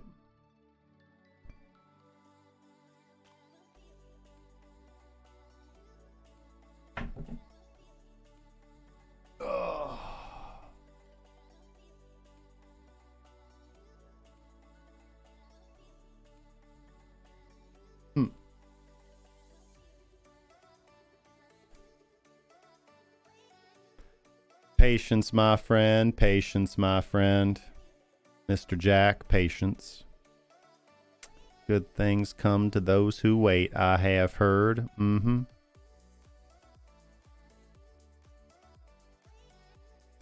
As Jason would say, it's summer weather over here in Bitcoin City. Get your shorts on. I love it. Let's go check in with the old crypto bubbles. Yeah, Bitcoin, altcoins having a nice day against the dollar today. Raven up 15.6, Matic up, Komodo up, Tezos up. Pretty similar returns for Bitcoin. So again, they're moving up in Bitcoin, and Bitcoin's price is relatively stable within a 2% band of volatility. Meaning that altcoins are making you some dollars today.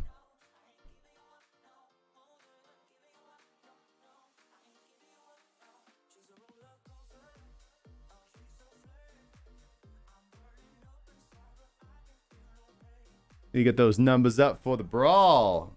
You know, that's definitely something. You know, me and Jason talked about this too this morning. Just that, you know, the ByBit brawl for us is largely fun. Obviously, we're competing to win, but you don't approach it, you know, taking additional risk. For example, there was a guy who was like up like, I was a ridiculous, like, you know, several hundred percentiles, and now that dude just got blown off the top of the leaderboard because you just take too much risk, man. You get lucky, you get lucky, you get lucky, and then you drop out. I want people to just treat every day as just another day of trading, not taking any additional or extra risk. You know, just that patient, slow, consistent, methodical trading. And that is how we make money.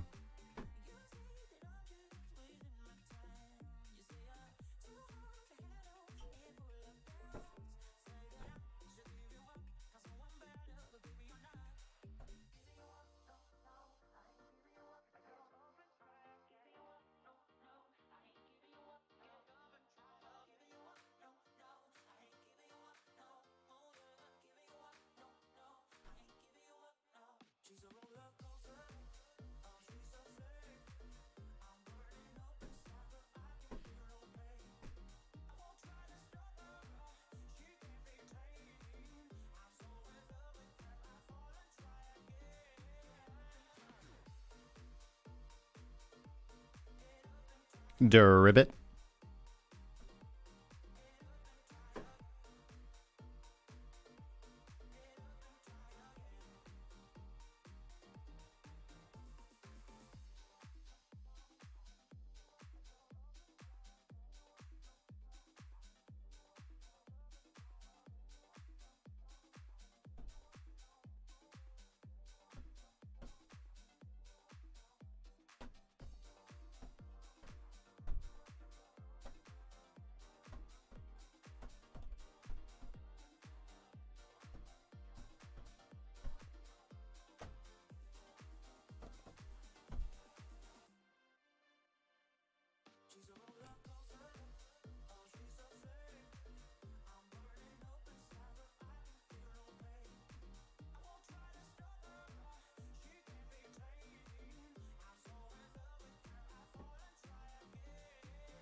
I think that's funny. Fear and Greed Index at 28. And no liquidations.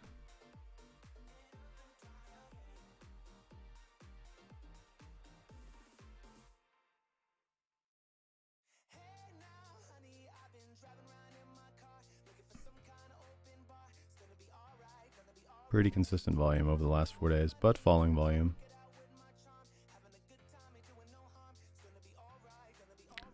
It is a boring day in Bitcoin world, guys. We need cat memes.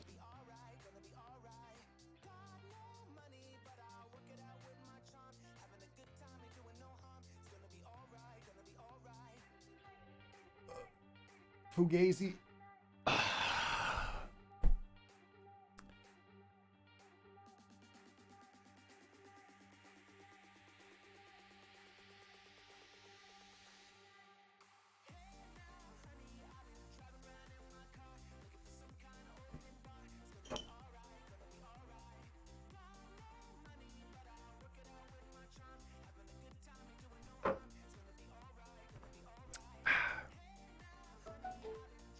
Bum bum bum.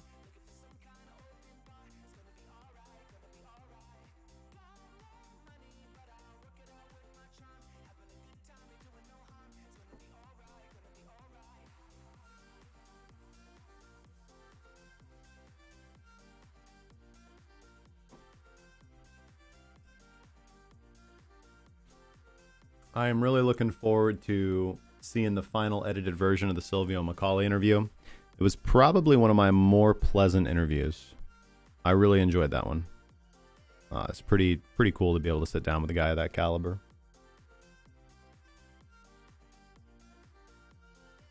Really nice guy too, by the way.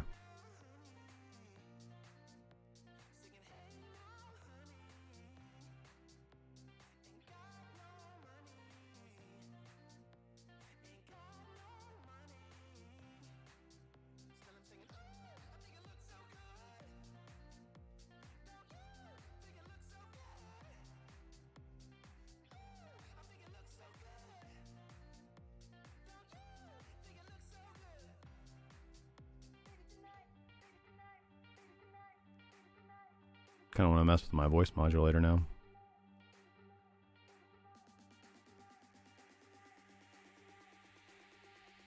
The true, the strong, the brave, hanging in here in the last final minutes.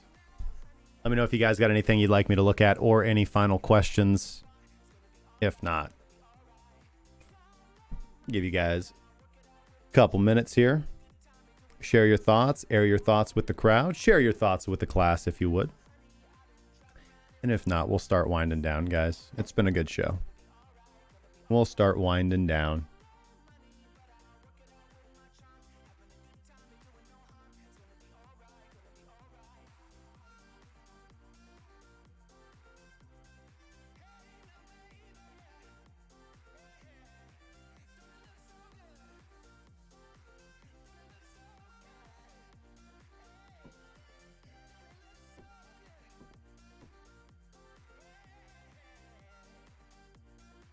Jay asks, or excuse me, Heisenberg asks, by the way, welcome to the community, my friend. He says, I see you use Renko. How relevant is it to my strategy, general strategy? Should I upgrade from Pro to Pro Plus in TradingView, taking advantage of the current discount to have access to the Renko? So, long story short, you don't need to have Renko to make PTP work for you. In fact, Renko isn't something that I've covered in the course, right? Renko is something that you can absolutely develop strategies around. There are several guys in the group who have fantastic Renko strategies. Mr. Ether has a nice Renko strategy. It is something that can be useful. For example, you can use different components of the chart, and this is something we're going to go over in Module 7. This is something that you can utilize, for example, different bar types. For example, you can have your baseline on a Renko time frame. You can have your initiator on your Japanese bar candles or Heikinashi, right? It's whatever's going to work best in your backtesting. This is all stuff that's fairly easily backtested. I think that for, again, if you want to, that TradingView discount only comes around once a year. So I always utilize it to grab their top tier package and just max out for the next year. It's what I've done for a while. I think that's a no-brainer opportunity. You know, if you're really interested in getting your hands dirty getting your teeth really wet with back testing and trying a whole bunch of different things and just seeing, throwing everything at the wall and seeing what comes out, again, with the guidance that you get in PTP, then that might be a good option for you. If you just want to keep it simple, stick to your regular PTP strategy, which again, most guys are doing. Again, I default to my regular PTP strategy over here. As you guys can see, we'll switch over to the daily. Boom, got everything here nice and neat.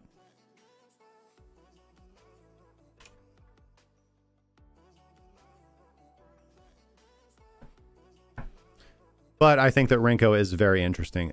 It throws a lot of traders for a loop because they look at Renko and they're like, oh, it's just simple. I buy on green and sell on red. It's really not that easy. It's not really that simple. You do have to be aware of the downfalls. This is all stuff we're going to cover again in Module 7.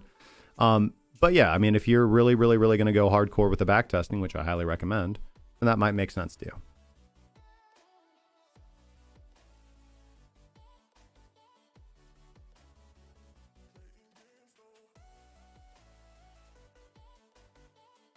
Solar MKD said, missed today's show, but just in time to say hello, Justin. God bless you. God bless you, Solar, my brother. Robert says, can you please go over your Renko settings? It's 2% of price with a 1-second tick frame. That's it. Crypto Jack says, the 2 hours about to close and Minx is long with time transformation looking up. I think it's time, boys. I've got ground to make up in the brawl and the moon is in my sights. Let's go, Jack. Come on, baby. Who's with me? Wendy is just looking at bot to use on leveraged exchanges like we use PTP on 3 commas. Absolutely.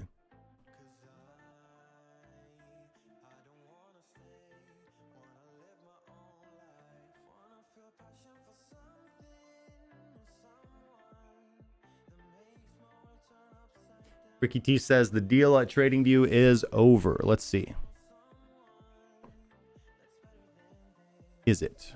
It is not Cyber Monday.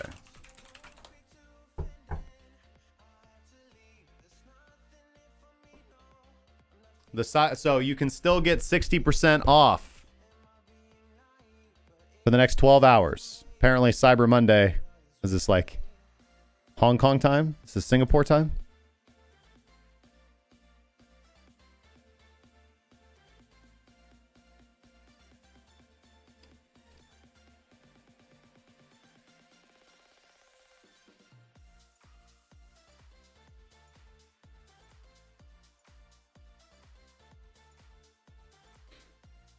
Yep, so you can get the premium plan. This is what I just bought. I bought this on Black Friday. I think it was like $297.60 or something with tax, but it's $287.80 US for their top tier plan. You can get the Pro Plus plan for $179.40 a year, and the Pro plan is $108. I think honestly, I mean, I use TradingView every single day. I put in at least 8 hours. I mean, not every single day on the charts, but I mean, I have it open all day, every day, and I'm always using their strategy tester. I'm always building. I'm always testing. I'm always charting. I mean, for me and for somebody, I got 473 days left in my plan, so I've been stacking years on top of the other.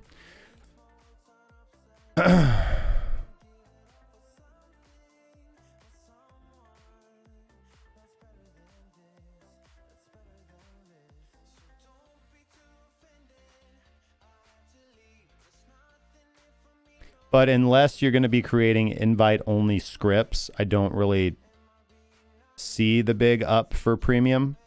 Pro Plus makes a lot of sense to me, though. Wally, you're good, man. You grab that deal. Mr. Ether's with me. Hell yeah, man. You're not a bad Wally. You got it, man. Ricky T used it for his stock trading also. Good stuff, man. Yeah, I was considering buying, but it was like $1,000 a year, man. I was considering buying that, which, I can afford that. It's not a problem, but I just didn't really think it was necessary to have live updated CME price. It didn't make sense to me.